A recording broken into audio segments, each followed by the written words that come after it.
اعوذ باللہ من الشیطان الرجیم بسم اللہ الرحمن الرحیم ان فی ذلک لآیات لقوم یعقلون۔ حاضرین، آج آپ کی خدمت میں حضرت فیض عالم مخدوم مخدوم الاولیاء شیخ الاسلام والمسلمین حضرت علی بن عثمان الحجویری ثم الجلابی ثم الغزنوی ثم اللاہوری رحمۃ اللہ تعالیٰ علیہ کی شعراء کتاب مشہور زمانہ بین الانام کتاب کشف المحجوب شریف سے ایک ایسا واقعہ جو بہت جامع ہے اور وہ ہے حضرت خاتم اصم رحمۃ اللہ تعالیٰ علیہ کا۔ آپ فرماتے ہیں کہ میں نے 4 علوم حاصل کر لیے، 4 قسم کے علم جب میں نے اختیار کر لیے تو پھر میں دنیا کے ہر علم سے جو ہے نجات پا گیا۔ یعنی 4 علم میں نے ایسے حاصل کر لیے کہ ان 4 علوم نے مجھے باقی جتنی بھی دنیا کے اندر علم ہیں، بے شمار کثیر تعداد میں علم ہیں، 60 علوم پر تو اعلیٰ حضرت امام احمد رضا خان صاحب کو اللہ نے ملکہ اور دسترس عطا فرمائی تھی، تو آپ فرماتے ہیں 4 علم جب سے میں نے اختیار کیا ہے تو اللہ کریم نے مجھے باقی سارے علوم سے بے نیاز کر دیا ہے۔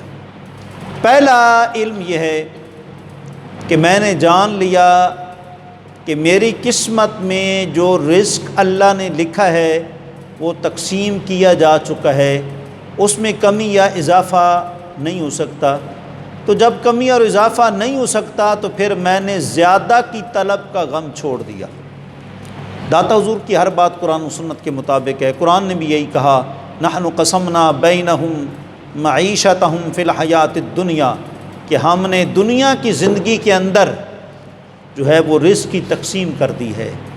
اور بعض روایات میں تو یہاں تک آتا ہے کہ پیدا ہونے سے پہلے ہی بکتب رزق ہی وجلی، فرشتہ انسان کا رزق اور موت لکھ دیتا ہے۔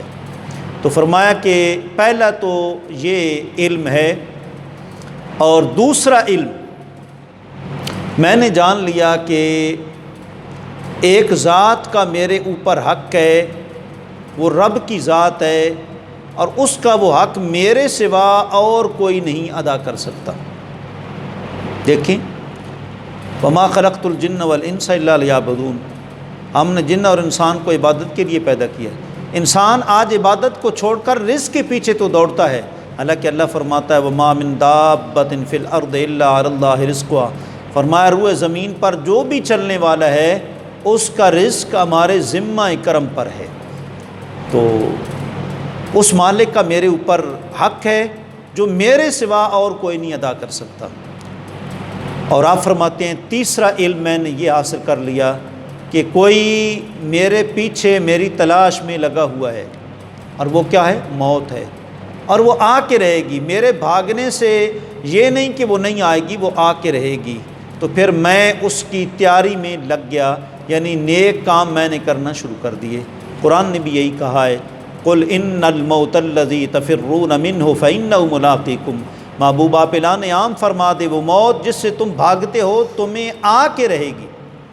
اور چوتھا علم آپ فرماتے ہیں کہ میرے حالات سے میرا آقا آگاہ ہے، میرے رب کو پتہ ہے میرے لیے اس نے کیا کرنا ہے۔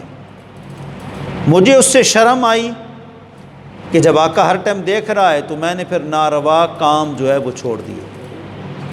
یہی بخاری کی روایت میں ہے، ان تعبد اللہ کانک تراہ فان لم تکن تراہ فانہ یراک، اللہ کی عبادت اس طرح کرو گویا تم اس کو دیکھ رہے ہو، اور یہ تصور نہیں تو یہ تو یقین کر لو کہ وہ تمہیں یقیناً دیکھ رہا ہے۔ جب بندہ یہ تصور کر لیتا ہے کہ خدا مجھے دیکھ رہا ہے، پھر وہ ایسا کام نہیں کرتا جس کی وجہ سے اسے قیامت والے دن رسوائی ہو۔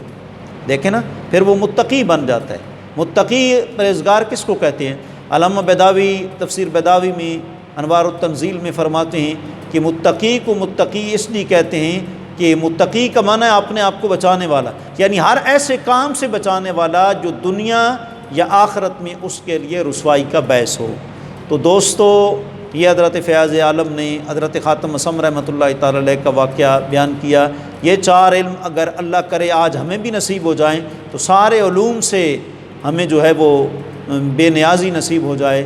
اللہ کریم حضرت فیض عالم کی جو کتاب ہے کشف المحجوب شریف خود بھی پڑھیں اور دوسروں کو بھی پڑھائیں، اور کہا جاتا ہے کہ فارسی زبان میں یہ پہلی کتاب ہے، اور حضرت خواجہ نظام الدین اولیاء علیہ رحمہ نے فرمایا جس کو کامل مرشد نہیں ملتا وہ فیض عالم کی کتاب کشف المحجوب کی روزانہ اسٹڈی کرتا رہے، اس کا مطالعہ کرتا رہے، ورق گردانی کرتا رہے، انشاءاللہ اس کتاب کے فیوز و برکات سے اسے کامل مرشد مل جائے گا۔